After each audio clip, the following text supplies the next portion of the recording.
Édition spéciale de Morandini Live. Nous sommes le jeudi 8 janvier 2026. Morandini Live numéro 1780 sur CNews, première chaîne info de France. Bonjour. Je vous propose d'écouter Maude Bréjon. Maude Bréjon qui est la porte-parole du gouvernement. Vous le savez, elle était ce matin chez nos confrères de France Info et elle a tenu des propos qui effectivement font beaucoup réagir, puisqu'elle affirme que depuis le début c'est le dialogue et que la situation actuelle est inacceptable.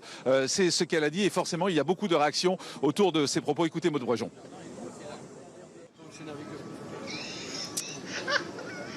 Voilà, Maude Bréjon donc, qui affirme que le ministre de l'Intérieur ne laissera pas faire. Tanguy Hamon, bonjour, merci. Là, ce monsieur également, bonjour, merci. Vous aussi, vous souhaitez intervenir, vous souhaitez nous expliquer quelle est votre situation.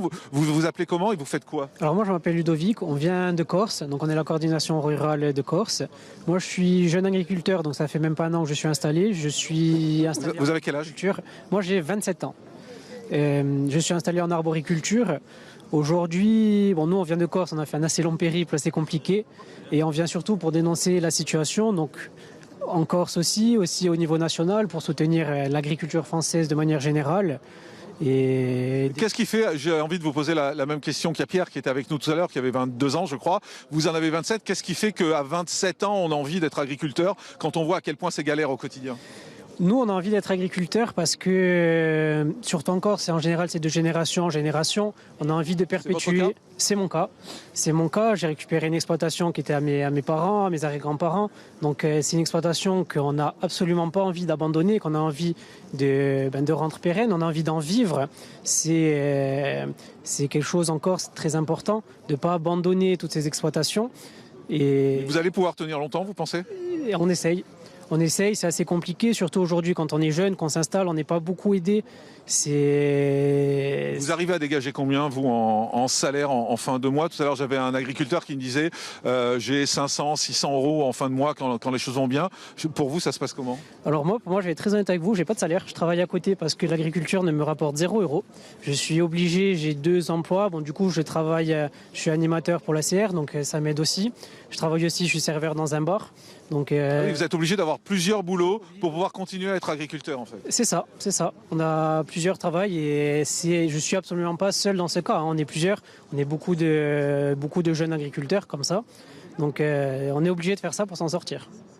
Écoutez, bon courage à vous en tout cas, et c'est bien que vous soyez là, et comme je l'ai beaucoup dit également, il y a quand même les Français qui sont avec vous, et c'est important, les Français qui vous soutiennent. Merci beaucoup en tout cas, et bon courage. Alice Cordier, bonjour. Alors je vous ai aperçu en haut d'un tracteur, je me demande ce que vous faites là en fait. Bien sûr, je comprends totalement, parce que moi c'est pas normalement mon thème, mais en fait moi je trouve ça scandaleux la façon dont sont traités aujourd'hui les agriculteurs. C'est une lutte que je suis depuis un certain temps. Moi je suis petite fille d'agriculteur, j'ai dans mon entourage énormément de personnes qui travaillent dans ce domaine-là. Je vois la pénibilité de cette situation. Ce sont des gens qui travaillent jour et nuit, sans interruption, qui parfois n'ont pas de paye, comme le monsieur qui passait juste avant. Je trouve ça scandaleux qu'on les traite comme si c'était de la racaille. C'est des gens qui n'ont pas le temps normalement de venir manifester, donc s'ils prennent le temps, c'est qu'il y a peut-être une raison. Et je pense qu'il faut les écouter. Quand j'entends Maude Bréjon ce matin dire que leur présence ici est inacceptable et illégale, ce qui est inacceptable et illégal, c'est le traitement et le mépris dans lequel ils sont traités, alors qu'ils demandent simplement à être écoutés. Donc voilà, moi ça me scandalise. Je comprends pas comment ça peut être fait comme ça, d'envoyer des blindés pour aller en face de nos agriculteurs, alors que ces mêmes blindés on les envoie pas dans certains quartiers où alors il y a beaucoup moins de gens qui bossent là-bas. Ici ce sont des gens qui bossent, qui demandent simplement à être écoutés, et je trouve ça scandaleux que ça puisse se passer ainsi. Merci beaucoup Alice Cordier, merci beaucoup Alice Cordier qui est applaudie. On est avec Franck Tapiro également qui est avec nous. Franck, on va marcher un petit peu pour montrer un peu quelle est la situation sur place, avec beaucoup d'agriculteurs qui sont là également. In fine, c'est toujours contre l'agriculture, contre les agriculteurs. In fine, c'est toujours contre l'agriculture, contre les agriculteurs. In fine, mais second, il y a un mot qui me va pas. Vous savez, moi c'est mon métier, la communication, c'est d'analyser les mots. Donc ce mot illégal, il me va pas.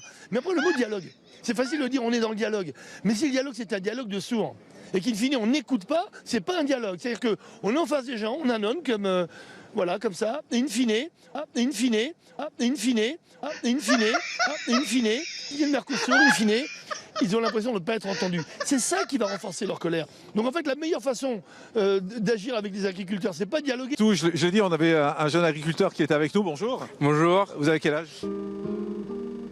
18 ans. 18 ans, ah oui, maintenant on va retrouver Célia Barotte, envoyée spéciale de CNews, Porte d'Auteuil, pour faire le point sur la situation. Célia. Eh bien, une circulation toujours bloquée, Porte d'Auteuil, avec ces agriculteurs, vous le voyez sur mon image, qui rigolent, sympathisent quand même avec les forces de l'ordre. Un blocage qui se passe dans de très bonnes conditions, mais beaucoup de tracteurs, de nombreux tracteurs et autres véhicules agricoles sont positionnés et stationnés aux abords de Roland-Garros. Le but, bloquer les accès routiers, l'accès au périphérique, donc une circulation ralentie ici, Porte d'Auteuil. Mais vous le voyez sur ces images, cela se fait dans une bonne ambiance, avec quelques sourires, pas d'affrontement entre agriculteurs et forces de l'ordre.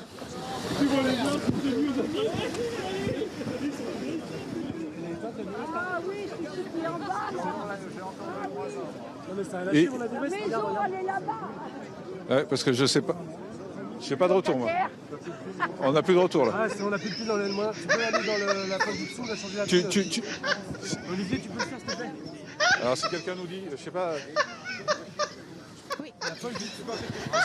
Donc ici, Porte d'Auteuil, plusieurs véhicules de CRS, de la police nationale qui sont stationnés, bien évidemment.